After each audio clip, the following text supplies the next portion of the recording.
You know, Catface, there's anime and manga series that people have actually requested that we talk about for years and years and years and emails and questions. But the thing is, we spoke about it a few years ago. Do you remember that by any chance, Catface? Did we? I mean, I have a tendency to bring up JoJo all the time, so I don't know, maybe. Oh, let me refresh your memory. JoJo, I'm gonna just talk more about this because this is one of your favorite shows, and you know you're gonna maybe have a whole episode about it.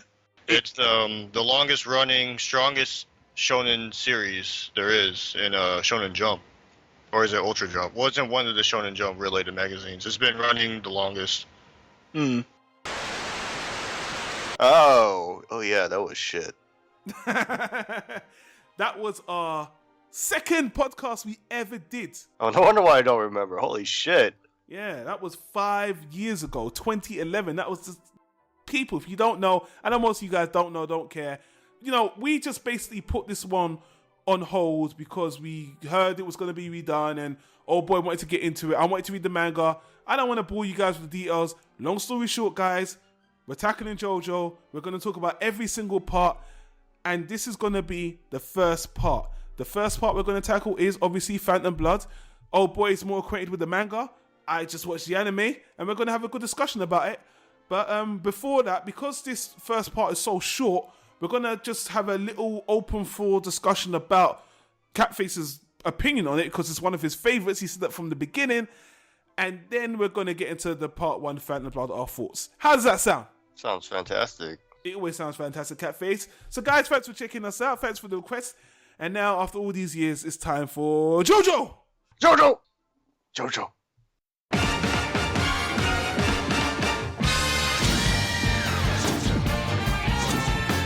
Alright folks, we're back for the JoJo podcast, and we're starting with part one, Phantom Blood. So, oh boy, you are the JoJo expert. JoJo's Bizarre Adventure is one of your favorite manga, is that right? Yeah, that's right. I mean, we haven't talked about the actual series for a long time, but when I think of it, I think of the first 4 arcs, because, well, no, 5 arcs, because my favorite is actually, I think, the 5th, if I'm not mistaken. No, it's the 4th. My favorite is the 4th. Okay. And then from that point on, I kind of trailed off because JoJo is one of the very first long-running series I ever read. I first picked it up back in, I think, 2006. So, whoa, you know, that's like, what, 9 years ago? Coming into the world of manga, I ended up getting sidetracked with a whole bunch of other stuff because I didn't really care for the story arc after my favorite one, the 4th story arc. And I tried some other stuff like they had Stone Ocean and Steel Ball Run, but these are kind of considered more separate from the actual storyline, where everything that's like linear is just JoJo's Bizarre Adventure, blah, blah, blah. And it's under that one title, where the other ones have, you know, like Stone Ocean and Steel Ball Run, they have their own name. But yeah, it's looking at the first 4 story arcs, I've already said it like on past recordings, it's a Hall of Fame for me. If we're going to break it down by arc, though, it might be a little different. That's exactly what we're going to do, Catface. And for those of you who don't know, and at this point in time, JoJo's Bizarre Adventure is one of the most hyped about, celebrated, popular animes out because they've obviously adapted it really well. We've got nice new shiny animation so they could do it justice, which I'm really happy about, because when we did that first recording, which we're not going to post the whole recording, it was kind of rubbish, as we said. That was, well, the little history is, we're going to speak about this more on part 2, because the first anime we watched when we did the recording 5 years ago, it was for the Stardust Crusaders arc, which is part 2. It's part 3. Part 3! That's why Catface is here, because he's the expert. Stardust Crusaders, I'm not even going to edit it out. I made a mistake. Part 3. So, I don't know why they decided to animate that part first. At the time, that was the current manga arc, is that right? Yeah, that was the one that, basically what happened was the first 2 story arcs is kind of more traditional action adventure. And then the 3rd one, the guy came up with something very unique for the kind of powers the characters have. And he was like, yes, this is how I'm going to do everything from now on. And that was it had a huge jump in popularity, and that's what got him the anime. But they only wanted to animate that one story arc. And it was confusing because they animated it backwards, and we'll get more into that in that recording. But long story short, my first exposure to JoJo from that arc was pretty positive. I thought it was very creative. The battles were really cool. The animation was not great, but still, the story was fun. The action was fun. It was prototypical shonen, and again, we'll get more into it in the next video. But since I already had exposure to that, I was really interested to hear they were adapting the manga from the beginning with a more updated one. I wouldn't say updated animation style, but with a better animation style than what was previously done. So that leads us to this first arc right here, called Phantom Blood.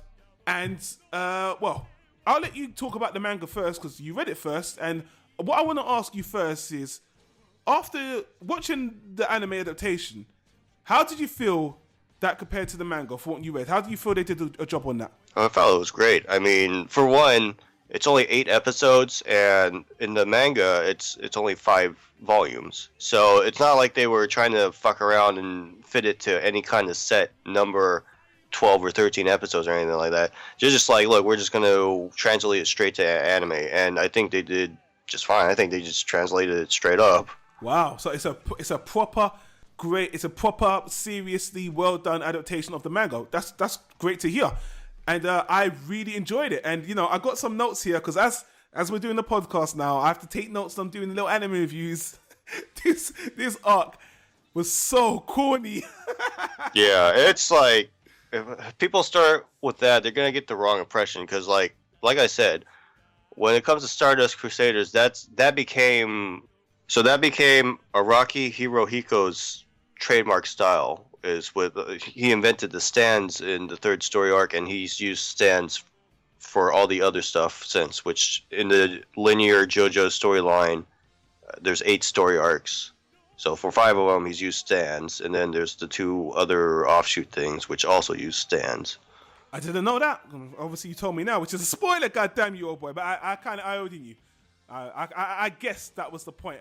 And that was another issue for me. Well, not an issue, another surprising thing for me, because these first 2 arcs have this thing called Hamon. I don't know if they pronounce that correctly. Hamon! Hamon in the English translation, but Hamon, it's more like a chi-based electricity. The same kind of thing we see in the anime Dragon Ball Z. It feels like another chi-based spiritual energy. They do break it down a little bit, but to me, it's like another inner body energy attack that I've seen many variants of in other anime, which is fine. They did really well with it, but you know, and obviously different characters, different types. But in this first arc, Phantom Blood, as I said before, this is the good kind of corny. This is the best kind of corny. I've seen a lot of anime. I've seen a lot of shonen anime. But first of all, I should say, I saw the English dub, which is a really good... I'm glad I waited this long, because most of it is in Japanese right now, obviously. But this just in 2015, they dubbed Phantom Blood.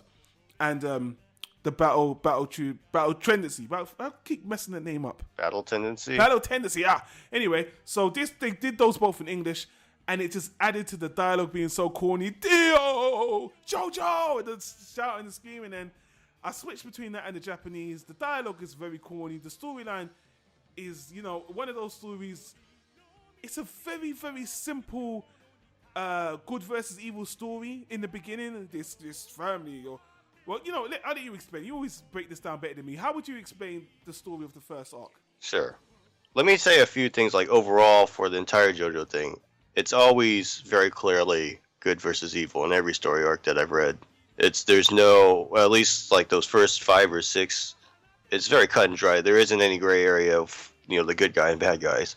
The other thing is, I read an article that kind of describes this very well, and I wish I could like cite it, but I didn't save the link. Basically, if you look at JoJo's Bizarre Adventure as what pro wrestling wishes it could be in its wildest dreams, that kind of sums it up. I mean, it's literally like really buff, in the first 2 arcs at least, really buff guys who are like, they're doing all sorts of graceful movements and stuff, more so in the manga than in the anime. But that's one of the things that sticks out about the art style in the manga, is they just do all these kind of weird looking poses while they're fighting and stuff. But imagine, like, just watch 10 or 15 minutes of pro wrestling. Whatever those guys wanted to be, like, if they could just create themselves however they wanted to be, that's JoJo's Bizarre Adventure. Yeah, but there's an underlying story, which I did appreciate, but... No, there's an underlying story, and there's nothing wrong with this story. It's not groundbreaking or anything other than their take on vampires, which there's vampires in JoJo's Bizarre Adventure. Well, that's the funny thing, because the first arc, it starts off with JoJo. Well, this one is Jonathan Joestar, right? And this first Phantom Blood one, is that Jonathan Joestar? Yeah, the original protagonist is Jonathan Joestar. And his parents kind of have a tragic accident, and his mother was carrying around this mask.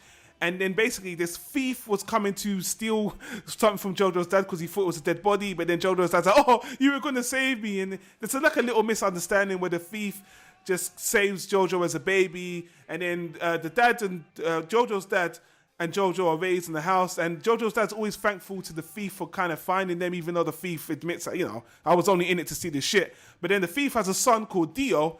And then basically the story, they kind of skip. There's a bit of time skip, and I don't want to go through the whole story. But basically, it just turns into one of these stories where this poor this poor guy, this poor son that's been done a bad hand, just grew up on the wrong side of the streets, then ends up having a vendetta against this other kid, essentially in this first part for no reason, just because he wants power.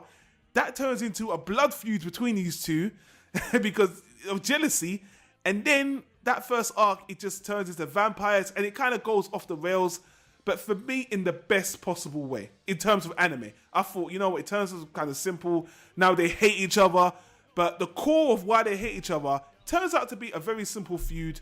The whole thing with the vampire and the mask, for me, that ties into something they allude to later. But when it came down to Dio and JoJo and why they have a feud, honestly, I looked at it as a story. It was very simple.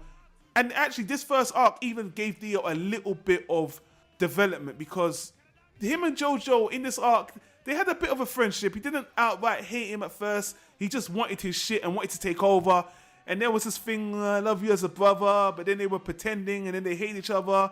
But then it was a little back and forth. And then Dio did admit that he was abused, and he cried. He had a thing about his father, feeling a way about his father. His father abused his mum and treated him like shit. So when I watched it, I thought, okay, Dio's not just a straight villain.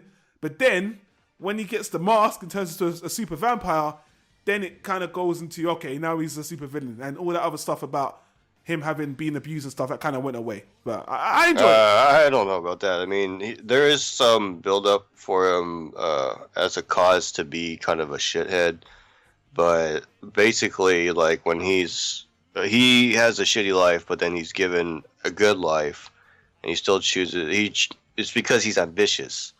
He's ambitious and greedy, and he wants what Jonathan has. He wants to take it from him. He wants to push him out of the picture. Yeah. For no other reason than he wants it. He basically has it anyways, but he wants to be the only one to have it. So he tries to take everything from Jonathan, even though Jonathan initially tried to be his friend. Yeah. Jonathan is just, the best way to put it is, by their nature, Dio is bad, Jonathan's good. Yeah. And it's fine. I mean, it's just a simple show in the story. And because I came from watching the previous anime, which is 2 stories ahead, it was just interesting for me to see how it all began. Because I actually thought the story was a little bit more convoluted, there was a little bit more to it. But the origin's fine. I thought it was very straightforward. It's 8 episodes. But speaking about the other things, the animation was really good. I don't know how the character designs... I haven't read the manga, so I don't know. Is this the same character designs from the manga, or is it a different art style from what you saw? No, it looks the same. The only thing that looks a little different from my memory, because I didn't reread the manga yet, is that, like I said, in the manga, especially the first 2 story arcs, they do a lot of just kind of odd-looking poses that are not, like, funny-looking. They just kind of look graceful. You know what I mean? Like, the way they arc their back or something while they're in the middle of fighting, and it's just, I don't remember seeing that too much in the anime, but there's a lot of it in the manga. It's a very eye-catching sort of art style. Yeah, it has a fantastic opening. People have been praising the JoJo openings for the art style. Even this first one, even though it's not my favorite that I've seen so far, it's really cool. And actually, another thing about the animation, they do a lot of things where it kind of has this manga style. It kind of switches to like a manga panel in between some of the action scenes, or some of the moments of, oh my god. Did you notice that? I don't remember that. I'm not gonna lie. Yeah, it comes up with the manga scribblings, and even the opening. it has flashes of the actual manga, which is really fucking cool. I do remember that. I remember that. It's actually really sick how they, like, the very first few seconds is the manga sketches, but they start animating it and moving it. Yeah. They do that in the anime as well with color. They just flash it over it every time. It's like, oh, it's a moment, and they even have some of the kanji on top of the characters, which is really, it's very stylistic and it's just really gorgeous. So I think anime is very gorgeous. Even though this first part, the action isn't. There's a lot of action, but I guess because I've seen some of what's to come in the future, it's a little bit more straightforward fighting and not so much superpower. Even when he becomes a vampire, it's like JoJo is just fighting a vampire and he just uses his common sense. Not necessarily superpowers, but just his common sense and a little bit of convenience. But it was fun. I really liked it. It's a fun ride. It's not something you have to do a lot of deep thinking of. You can just sit back. You want to see some good action, sit back, relax, watch it. It's only 8 episodes. Did you watch the English dub? No, I watched the sub. Ah, you dub hater. It was really, I just don't think you had the links because the dub is just so hilarious. I feel like they're playing up the right way, very comedic, and I'm glad I waited because the rest of it's in Japanese anyway, so I get the best of both worlds. The last thing I want to say, and this, I hate nitpicking, I really do, but there's one big inconsistency, but it's just to drive the story. For all, and it's a spoiler, we spoil everything in this. Anyway, if you guys listen to this, you should have already watched JoJo because they're spoiling everything. Everyone's already seen this. It's been years. So the only thing I didn't like about this first part, JoJo, when he's fighting Dio, you know, JoJo's the main character. He's kind of always gonna win. And one thing Dio always said, especially in English, like, oh, every time I hit him, he fights me 10 times back. How does he do it? He has something in it that I just can't beat him. JoJo! It just cracks me the fuck up. This is hilarious. But in the very end, JoJo gets killed in the most ridiculous way. It's like, you beat this guy when he was a super vampire. He kills you when he hasn't even got a fucking body with a cheap shot, and you actually died. I mean, all through this 8 episodes, he had fought Dio like 4 or 5 times, especially in the house where there's flames, and this time on the boat, and he just got one lucky shot on his neck, and it's like, come on, man. You know, you just want to kill him to move the story forward, which I understand, but I'm like, I wish you killed him in a much more better way. I really do. That was like, come on. Okay, I have a very different opinion though, because unlike you, I didn't start with Stardust. I started from the beginning and went forward. Okay, so for me, there was actually kind of a really neat twist that, number 1, they killed the protagonist, and 2, it was just sort of out of nowhere like that. I liked that. If I didn't say this before, this whole JoJo, it looks like Fist of the North Star. They look. Yeah, it really does. It's kind of like an homage to Fist. Yeah, and in Fist, characters die, and that's the thing I like about JoJo. Don't get me wrong, the fact he died is great as a story. It's great and all that, but I just wish he had a fight that kind of warranted his death in a better way. It was a cheap shot. It was too anticlimactic for your taste. It really was a cheap shot. It literally was like an eye beam in the neck. And then he bled out. Yeah, verbatim, it was an eye beam to the neck. You know, I'm like, really? Come on, man. So if I read the manga, I would have been more like you. I think I would have been more impressed by the fact they killed the main character. Because don't get me wrong, I was like, oh, he's really dead. Because even when he was dying, I was like, oh, he's gonna come back. And it's like, oh shit, he's actually dying.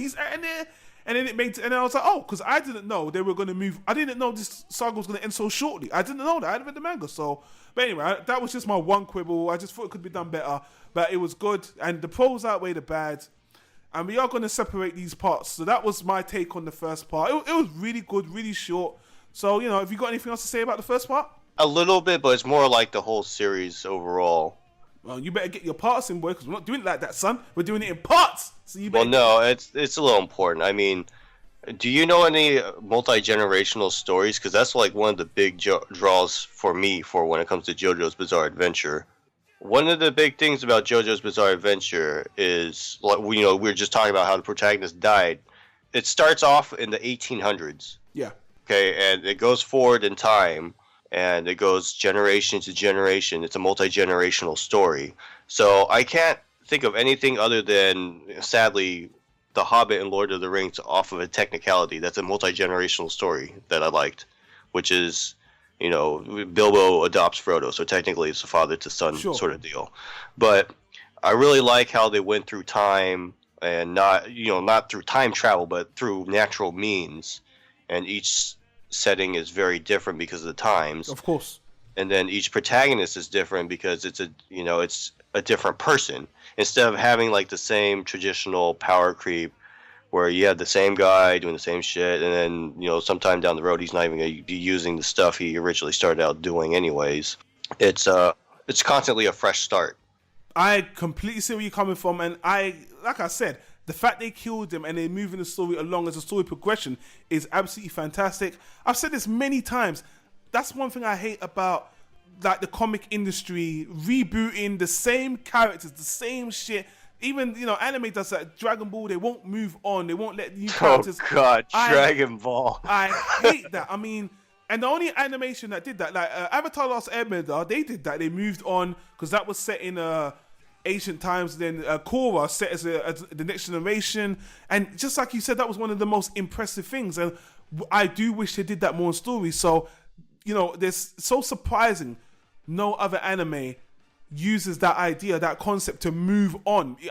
They feel like they have to keep the same. I know I'm going on a rant now. They feel like they have to keep on the same characters, keep them in the same bubble, and just reboot, rehash like they're doing in So JoJo is a complete breath of fresh air in that fact, and I hear what you're saying. I really like it.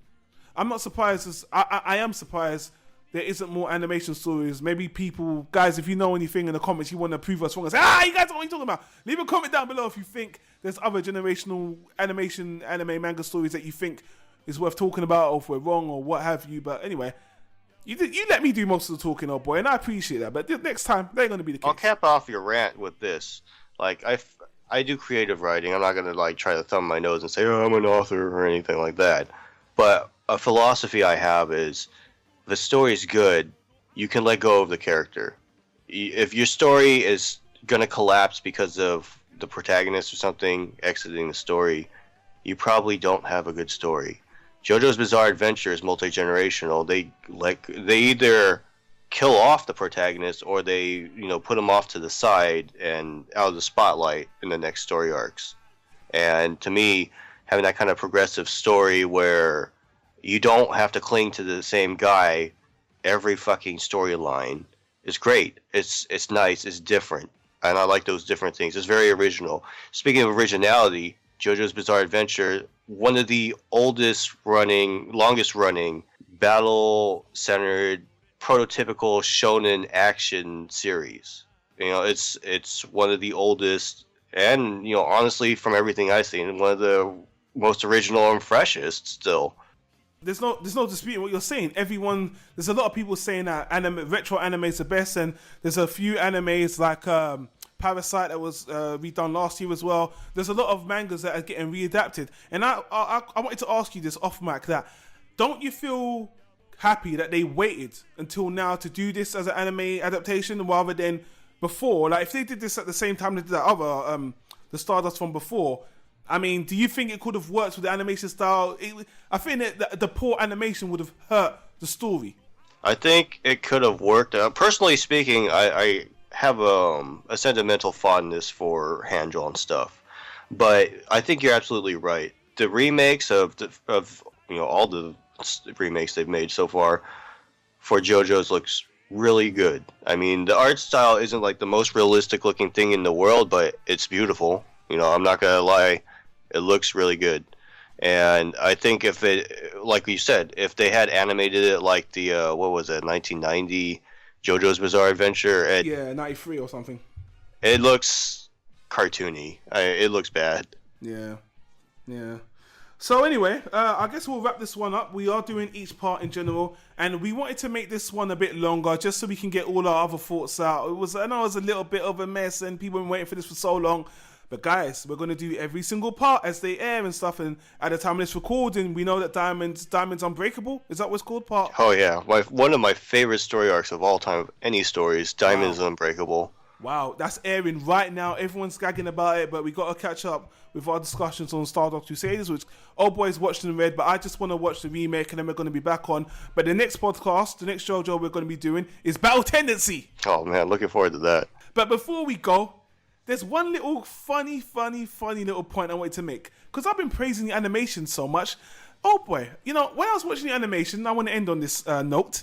I was wondering who did the animation for JoJo this time around, because I thought it was going to be Madhouse Studio. Madhouse do a lot of the action animes, a lot of the fun stuff, and they've been just taking over. They've been cleaning house.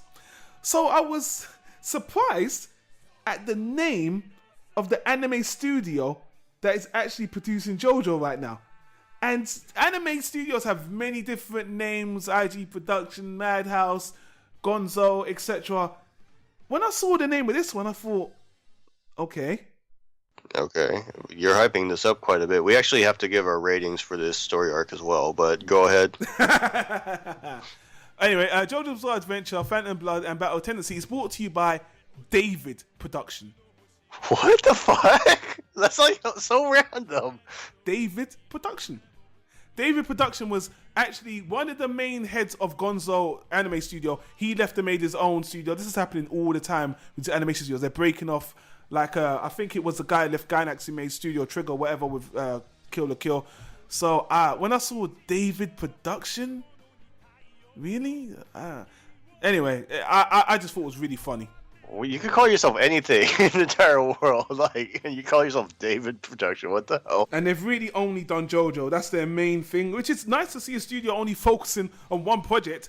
The art style is great, but as you said, if I had to give this this first part of JoJo a rating, I would give it a high solid B. Wow, high solid B. You love that shit.